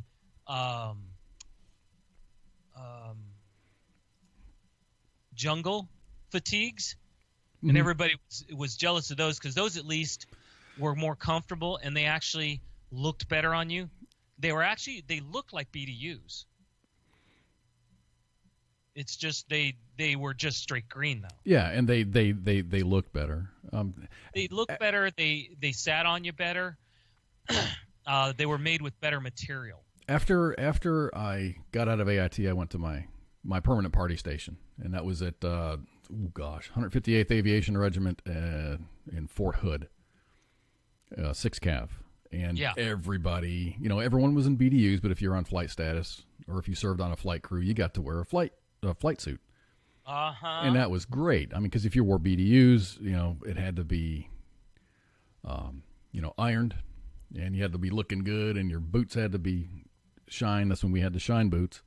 Yep. And if you're on a flight crew, you wore your flight boots and your flight suit. You don't iron it. I mean, I ironed mine a little bit just to get the wrinkles out of it, but normally, you just wash it, put it in the dryer, and it's fine as long as you hang it up. BDUs you actually had to take care of. Oh yeah, no kidding. So I wore my flight suit as much as I could. But then sometimes it was like, okay, the uniform of the day is BDUs. I'm like, how do you wear those? You just kind of have to retrain yourself. Oh God, I got to iron this. And this is how interesting. My first 4 years, I did hospital. I did some field, but I was stationed in a hospital. So it was usually whites. When I went to the field, that's completely different. But then I got stationed. I got out for 6 months, came back in, and I actually got stationed in an infantry division. Uh-huh. And that was a rude awakening. That's kind of closer to the real Army. It was the real Army. Yeah, my daughter's in a unit right now. She's an ROTC, but the ROTC is it's a tanker. It's a tanker unit. Is it mechanized infantry? Really? Yeah. And they go out and they do training, and she goes, the majority, and I mean like 80-90% of her class is prior enlisted. So these folks, or they're either prior enlisted or they're reserves or National Guard. And they go out and they do their team training on, this is Thursdays from like 1 to 5 or 1 to 6. And they're all doing all this hoo-ha stuff. And my daughter's just standing around going, what the hell's going on? You know, they have a meeting and they describe what's going to be happening, but they use words and acronyms. And you've been through team trainings before where they just throw out these quick acronyms and everyone knows what's going on. And it's like, let's hurry up and get to the field and do this stuff. So they hurry up and get to the field and do these things. You know, squad, you know, react to an ambush. You know, just doing all that grunt crap. And she's just like, she doesn't even know how to hold a weapon. So I told her she needs to corner her squad leader, who is a prior enlisted person, and have her be a squad leader. I mean, I would love to help her out, but the Army's changed a lot in. Oh my gosh, I've been out for 20-something years. Yeah, and it's not like you were heavy field. No, dude, I was aviation. So exactly. See, my first 4 years, like I said, I did field time, but when you just do field time and you come back and you're in the hospital, it's completely different than being stationed in a field unit. And I believe it too, because Minx was she was medic. Yes, that's not the real Army. No, and that's it. I mean, I was mainly a psychiatric specialist my first 4 years. Mm-hmm. They'd ship me out to give me a break from being on a psychiatric ward and have me run as a medic. And I'd go out and play medic, but it's just like it was playing medic. In other words, I went out, I did the job, but I didn't have to live it because as soon as I was done for how much ever time, you were done. I came back in, and all I had to do was hand my equipment over, and I was back in the hospital. I didn't have to do the stand down. I didn't have to do the upkeep. I didn't have to do a lot of it. Well, back then they had 9th Infantry Division. They had a standard where they decided they wanted to set up field hospital, including a psychiatric ward. And so they actually got my MOS put into an infantry division. Oh, good for you. Oh, I was stunned. It made no sense to me. I thought I was going to a hospital because there was one on base. And they said, "Oh no, you're our token 91F." And I went, "What?" You're cross-trained, right? Come on down. They said, "You know how to be a medic. Your records prove it." And I'm like, crap. And sure enough, I got out there and played medic, did hardly any psychiatric, but I enjoyed the hell out of it, and that's when I decided to get out of psych. Well, it's good training. It's good training, and it's resume enhancing material. Oh, much. And I got a lot more understanding of what I was dealing with psychiatrically because I was there more and actually entrenched. So it was enjoyable, but I would take a field unit over a hospital unit any day. Well, you're actually doing something that makes time pass a little quicker. You get to kind of mix it up a little bit. Well, and people don't understand, and this people sit there and kind of laugh at you when you say this. Okay, you know how you and I talk about we don't like politics, right? Okay, in the hospital, that's all there is. Oof. Is politics. Everything in that hospital is all about who knows this, who can do this, who knows who this person, and it gets really. It sounds like it gets cliquey. More than cliquey. And I mean, mind you, psych techs, we were kind of off in our own little world, so we were left alone, but it still wasn't fun. I'll take in a field unit, you were judged on your job. You did a good job, you were good to go. Cool. Hey, you want to take this next story? I kind of put myself down for 2 stories. Okay, sure.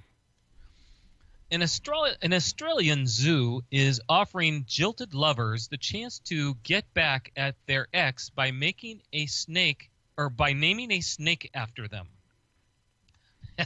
That's not a bad thing. It'd be kind of fun. The Wildlife Sydney Zoo launched a Valentine's Day competition to name a brown snake, one of the most venomous species in the world, in honor of the winner's least favorite ex-lover. The competition website calls on entrants to make a $1 donation to the zoo and explain in 25 words or less why their ex deserves to have a snake share their name. Not only will you know that your ex has a snake named after them, but you will also receive a certificate and the opportunity to visit the snake for free every day for the next year. That's so thoughtful. I love it. There's entry, Go ahead. Go ahead. No, you finish. The winning entry, which will be chosen by the zoo's reptile team, is scheduled to be announced on Valentine's Day, February 14th.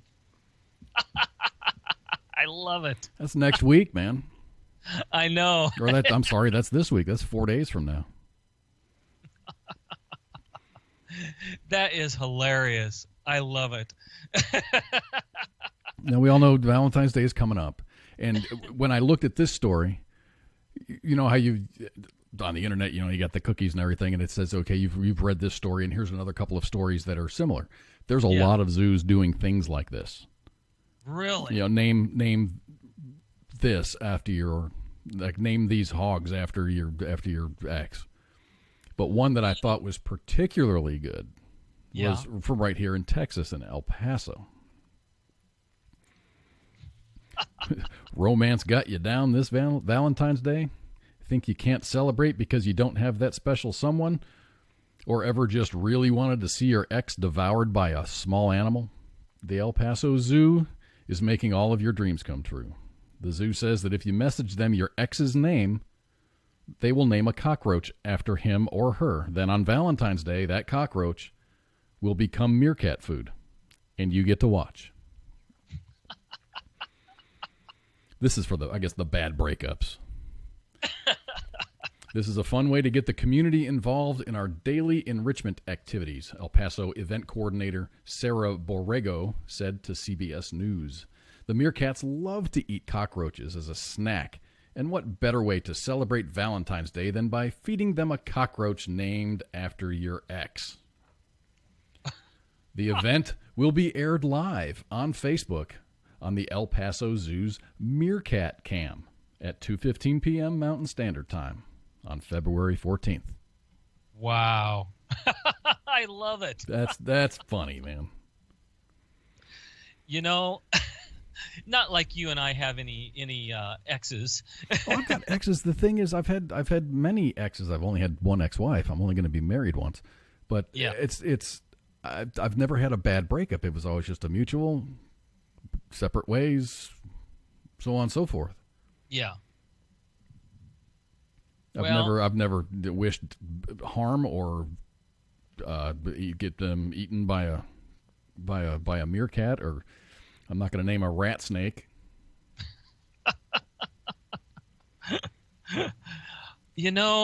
I almost at one point probably would have done something like that. But if you think, it's also a fundraiser. It is a fundraiser. But the thing is, with the one with El Paso, it doesn't say that it's a fundraiser. They said it's just a thing. Well, you almost have to think there's something there they just aren't mentioning. Right. And I'm down. I'm cool with that. Yeah. Public zoos don't get a whole lot of funding. So anything, something new, something interesting to raise funds is a good idea. Someone's thinking about it, and the person that thought about it has probably gone through counseling. Yup. Due to a bad breakup. So exactly. You have to wonder about the lady who brought it up. It's like the events coordinator going, just wonder if she just went through one. Right. And then her ex or whatever, he's out there going, damn. Uh-huh. Was I that much of a jackass? Hey, Luke. How you doing, Susie Sunshine? It's good to see you, Ross. It's good to see everybody in the room. Did you call Luke Susie Sunshine, or is that a different person? That's a different person. Oh, okay. Luke is actually the guy that I like his music that I play on Tuesdays. He was nice enough to not copyright some music, and he's allowed me to use it. Outstanding. Thank you, Luke. I'll that play it song that everybody likes to laugh at when I do my little jig. when you dance. Mm-hmm. You know my kids are in counseling because of that, right? I'm glad that I could help. So there's folks are dating. We're talking about Valentine's Day, and we're talking about dating and stuff. Yes. So you want to do the next one? Sure. I don't know if I'm down with that. I am a single person, but I don't know if I'd do this. Samsung has released a new Tinder-like dating app with one unique twist. The pictures show the insides of the user's refrigerator. Now, I can see where this might work for Spanky. Oh, dude. I've never personally seen the inside of Spanky's refrigerator. I think that you might be able to see the front of it, but not the back of it because it's all jam-packed full of snacks. I would be more interested in pantry. Her pantry has probably got the most magical collection of snacks. Well, but if you think about this gives her a chance to see the other person's refrigerator. Oh, to see if they're worthy. Exactly. The refrigerator dating app for the Samsung Family Hub refrigerator, a $4,000 smart fridge with a touchscreen on the door, allows singles to learn about potential mates based on what they keep inside the appliance. Simply upload an image and let the world know what kind of person you are. Refrigerator dating will then hook you up with a variation of fridges of different tastes to pick and choose from. The site offers some tips for users looking to use food as the pathway to someone's heart. Love it. Now, I read this, and I'm like, okay, let's just say that I do this. So I opened up my refrigerator, and I'm looking at it. Yeah. I've got milk, yogurt, cheese, lunch meat. See, on the next shelf, there's I eat breakfast at work every day, so I've got all my breakfasts made and lined up in there. Let's see, my daughter's got. Let me see, I've got probably three 18 packs of eggs. Oh, we eat a lot of eggs. What else do I have? I have there's a half a head of lettuce. What else? There's more interesting stuff in it. It's really not interesting at all. It's just it's a typical boring refrigerator. There's juices. I drink juice every morning, so I got this big honking thing of orange juice. In the door, I've got a very good collection of salad dressings, ketchup. Let's see, lemon juice, lime juice. There's a brick of Swiss cheese. I've got some square cheese, the sliced American cheese. There's hamburger, milk, and barbecue sauce. It's really boring.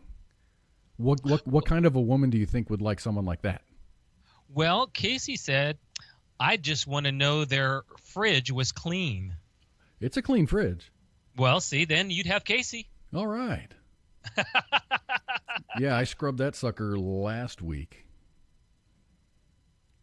The shelves come out, so everything's pretty sanitary. Oh, I've got, you got your little crisper drawers on the bottom. Mm-hmm. On the left, I've got bottles of water because I like water. And my daughter has a big bag of the cuties, the little oranges. Yeah. And then she has her protein drinks, you can drink your breakfast or whatever. Yeah. And those are in that crisper drawer.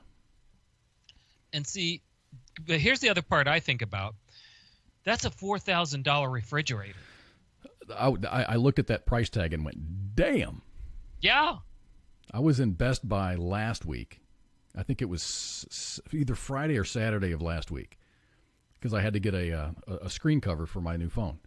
And yeah. I just went walking around the store because it had been literally years since I'd been in Best Buy. Dude, they got some really badass appliances. And I was looking at some of those refrigerators, man. Those are that's some high speed stuff. Exactly. It's not just it's just not a box that keeps your food cold. See, but if you think about all that, first of all, the fact that you spent the money for a $4,000 refrigerator ought to impress someone. But like Casey said, she'd be looking for someone who keeps their refrigerator clean. Well, knowing where Casey's from, they'd have to have at least 3/4 of one of the shelf full of cheese curds. The next shelf might have a few bottles of wine. Yep. Parmesan. I think she's a Parm Crisp person. She likes to cook, so she'd have to have all the ingredients for Parm Crisps. Yep. I've never had a Parm Crisp, so I don't even know what's in those. Parmesan cheese is probably one of the ingredients. Oh, I've got spaghetti sauce. I opened up some spaghetti sauce this weekend. Can you tell that he is detail-oriented, everybody? So good on Samsung. It's interesting because I think it's better than probably, and they call it refrigerating. But I think that's pretty cool because you kind of get to see inside the personal lives, the personal area of someone who you don't even know what they look like. Exactly. But, it could be like this really pretty gal or a hot dude that just keeps a sloppy refrigerator, and you're turned off by the refrigerator. Yep. And then you see a picture of him, and you're like, damn. Or her. You don't know what you're going to end up with, but some people, food is their thing. I mean, I hate to say this because I know I'm going to get zapped by someone, but women tend to pay attention more to food than men do. I believe that's true. The thing, my parents come down and visit from time to time, and my mom mentioned, she goes, whenever we come down and visit you, we're either eating or we're planning on where we're going to eat next. And after the evening meal, we go home and we watch a movie, and we're talking about where are we going to eat tomorrow. True. So I think that might be an American thing. That's one thing I noticed a long time ago is that Americans are food-centric. And if you think about it, where would that come from? And if that goes back to the Great Depression, when food was scarce, when crops weren't holding up, and you had the Dust Bowls, and jobs were scarce. So what were you taught when you were being raised? Well, my family, I still had a grandmother and grandfather that went through that time.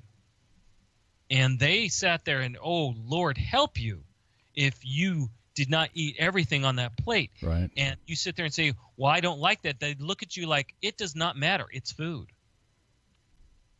You will eat it. Yes, Grandma. Exactly. I'm gonna move on to the next story. We're kind of running a little short on time, but I want to get to these. Okay, go. And this is kind of show centric for us because we like to have the shows that don't harp on the bad news that's going on. And here's a scientific study that kind of proves that point. Yes. It was Buddha who said, your worst enemy cannot harm you as much as your own unguarded thoughts. Now, science appears to have proved him right, after new research shows that negative thoughts can be psychologically harmful, while positive thinking calms the heart rate and even boosts the immune system. The findings suggest that taking time to think positive thoughts about oneself can make a significant health difference. In a study at Exeter and Oxford, 135 healthy people were divided into 5 groups and played different sets of audio instruction. The team took physical measurements of heart rate and sweat response and asked participants to report how they were feeling. Questions included how safe they felt, how likely they were to be kind to themselves, and how connected they felt to others. The 2 groups whose instructions encouraged them to be kind to themselves not only reported feeling more self-compassion and connection with others, but also showed a bodily response consistent with feelings of relaxation and safety. Their heart rates dropped along with the variation in length of time between their heartbeats, a healthy sign of a heart that can respond flexibly to changing situations.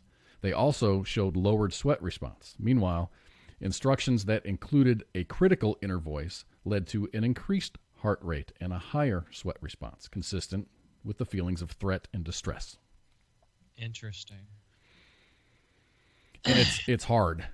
It really is hard, and it basically comes down to keep a good attitude. Don't, just, look at all those bubbles, depression, failure, stress, stop, sadness, suffering. Exactly. All that stuff is going to bring you down. So you got to take time out of your day. And I agree with you. To relax. I'm not saying, because you're big on the, just smile. That's a good start, but shit is not as bad. Shit may seem bad, but definitely not as bad. Just smile for me is it's a way to get people to realize that they aren't smiling. And to tell people, I'm not just telling people, oh, go smile because that's going to change your whole day. The thought is behind the smile. Because if you smiled once, that means you can smile more. And the more you smile, the less stressed you are, the less things hurt. The more you become conscious of the fact that you can be happy and you can help others become happy, which then helps you become even more happy. Then soon enough, you're just happy all over the place, and people wonder if you're on drugs, and then you get called in to do a piss test. And wait, stop those negative thoughts, guys. And who has blood pressure problems and who doesn't? You. I do. Dude, I smile my ass off at work, and we're all a bunch of jokesters. Everyone likes to laugh at work, but I'm stressed the fuck out. Life is stressful. Yes, it can be, and I'm not saying it can't be. There are situations out there that will just completely blow anything you were doing away. Hey. Yep. Let's skip the. I guess I'll gloss over this one because it's kind of funny. Well, either way. Either way. Either way. Okay. In Rideau Lakes, Ontario, a game of bingo. Oh, that's the wrong one. Scientists in New Zealand say that they found a USB memory stick containing holiday photos inside a frozen slab of seal poo. The scat, valuable for studying the health of... Oh, this is your story. Son of a bitch. You can do the next one. Yeah, I was wondering why you were reading it. Oh, I apologize. You can do my next one. Okay. All right, cool. Deal. Don't hate me, man. Never. The scat, which is valuable for studying the health of leopard seals, has been stored in a freezer for a year before it was thawed out and used for analysis. Concealed deep inside the dookie was a USB stick. The stick was in good condition considering where it came from, and the researchers let it dry out for a few weeks. It contained photos of sea lions at Porpoise Bay on New Zealand's South Island and a video of a mother sea lion and her baby frolicking in the shallow waters. The only clue to who might have taken them is the nose of a blue kayak, which you see right there. So if you recognize the nose of that blue kayak, please contact the scientists in New Zealand that study seals via their poo. Ain't that some shit? Literally. Yeah, literally. All right. I'll go to the next one. Now, someone who needs to have happy thoughts. I wish they would have tuned into this show. A game of bingo at a nursing home turned ugly Tuesday when two elderly women started throwing hands. Police responded to the altercation in a long-term care facility in Ontario, a Canadian community of lakes near the New York border. Tempers had flared when the two women, aged 79 and 86, wanted to sit in the same seat, and neither would stand down. Other residents soon got involved, turning the situation into somewhat of a brawl. No one was seriously injured, and no one was charged. How funny is that? I've got an animated GIF playing in the lower right-hand corner, and it's just awesome.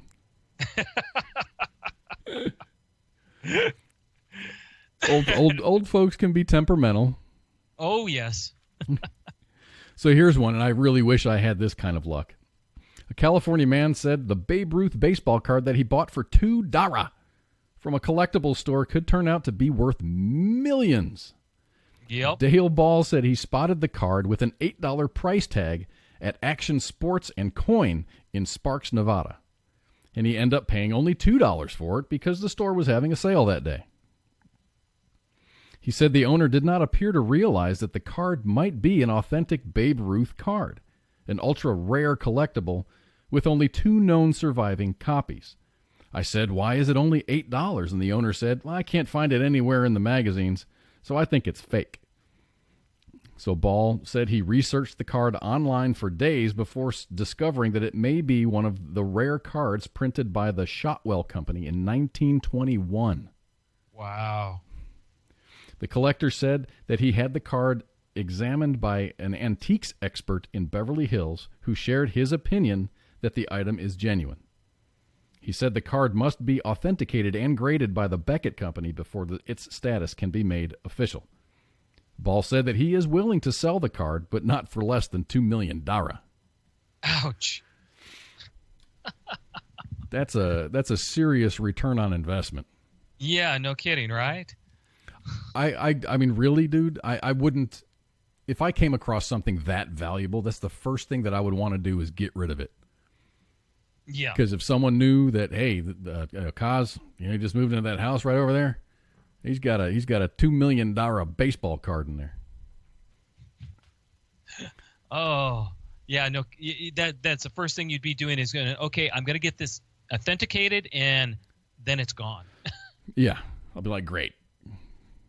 Because you'd have to insure it. Oh, definitely. And we did a story, I don't know, a couple of months ago about Judy Garland's ruby slippers. Yes. They were like, gathered up, and they were sitting in a basement for a long time, and then someone got it. It got sent to the Judy Garland Museum, and then someone broke into the Judy Garland Museum and stole the damn slippers. Yep. And there was a big fight between the insurance company and the owner of the shoes, saying that they had it stolen because of it was insured for a lot of money. Oh, hey, people. You got time for a joke? I think we have time for a joke. And in honor of our two ladies that like to fight over a seat in a bingo hall. This is about 2 Canadians. I love Canadians. They're like the nicest people on the planet. 2 Canadian rednecks went hunting. They chartered a small plane to take them into the Rockies for a week hunting moose. They managed to bag 6. As they were loading the plane to return, the pilot said that the plane could only take 4 moose. The 2 guys objected strongly. "Last year we shot 6. The pilot let us take them all, and he had the same plane as yours." Reluctantly, the pilot gave in, and all 6 moose were loaded.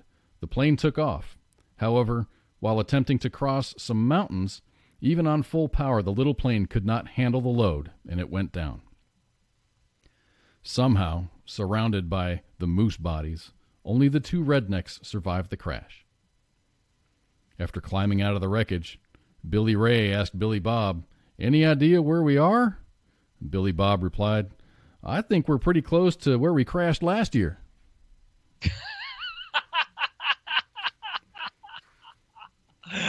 Oh, I love it. All right. So, hey, everybody, we got shows 5 days a week. Tomorrow, we've got a super awesome guest. Super awesome. Don Shipley. Don Shipley spent 24 years in the Navy as a SEAL.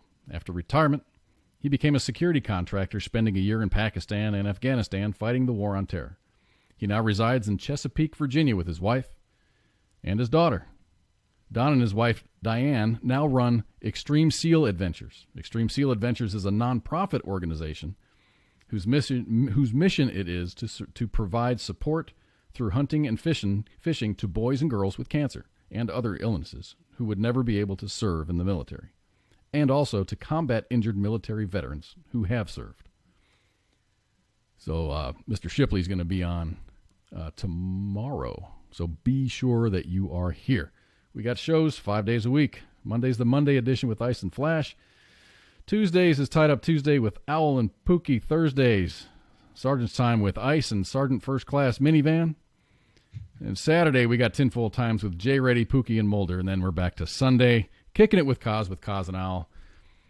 Thank you very much for being here. And don't forget, one of our partners is War Horses for Veterans. War Horses for Veterans is a 3-day equine therapy program in Stillwell, Kansas. The program is free to all combat veterans. This includes airfare, lodging, and meals. Go to facebook.com/War Horses for Veterans to learn more. Having been there personally, I can attest to the fact that War Horses for Veterans is staffed by badasses, and it really does a good job.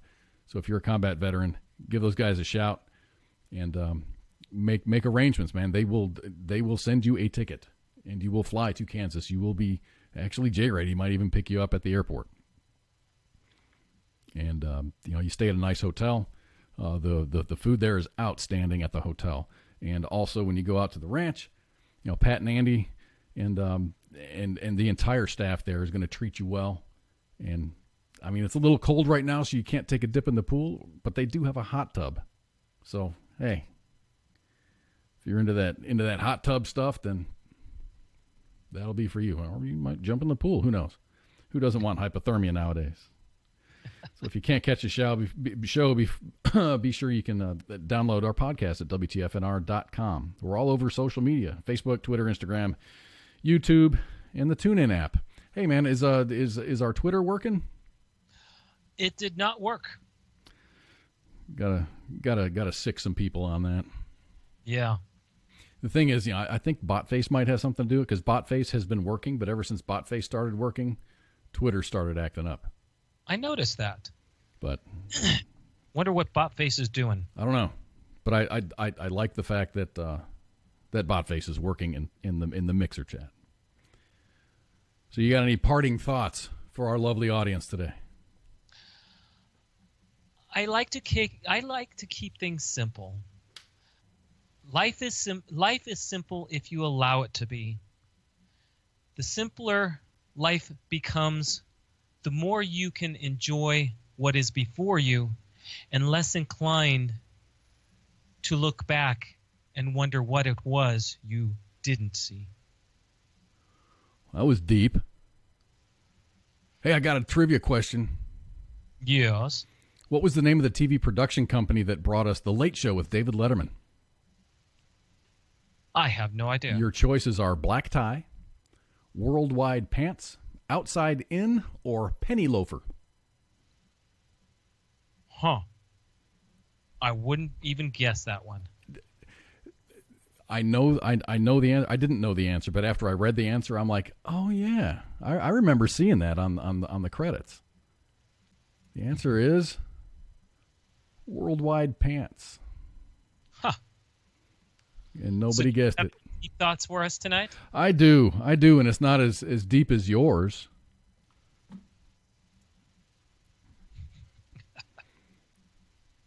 That's not the one I wanted. That's last week's deep thoughts. Uh-huh. This isn't deep thoughts. This is just things to think about. And I read this and I went, yep, that's definitely true. The older you get, the quieter you become. Life humbles you so deeply as you age. You realize how much nonsense that you have wasted your time on. And I agree with that. And with that said, I thank you very much for spending your time with us. I know it's valuable. I hope everybody has a great week. And make sure you tune in tomorrow for the Monday edition with Mr. Shipley's going to be here. Badass. 24 years in the Navy as a SEAL. Yep. Oh, my gosh. And then I will see you all on Tuesdays. Owl's going to be here on Tuesday for the time being. You got, two more weeks? Nope. This is the last one according to the schedule. This is the last one again? Yep. Okay. All right, everybody. I hope everybody has a great week ahead. Happy Valentine's Day. It's not a holiday that I particularly pay attention to, but it's important to some folks. So if it's important to you, I hope you have a great Valentine's Day. I hope you get cool stuff, ladies. I don't know if you like flowers and stuff, but just give the lady you love some attention, and she'll appreciate that more than anything you could buy her. Right. And if you play your cards right, she might let you buy like an extra gun or something. All right, everybody. And we'll see you next time. Bye. Shots. Here's a shot out of a cannon. Oprah, Barbara Walters, your wife. You gotta fuck one, marry one, kill one. Go. I think we're done here. Thank you. Disney. WTF Nation Radio.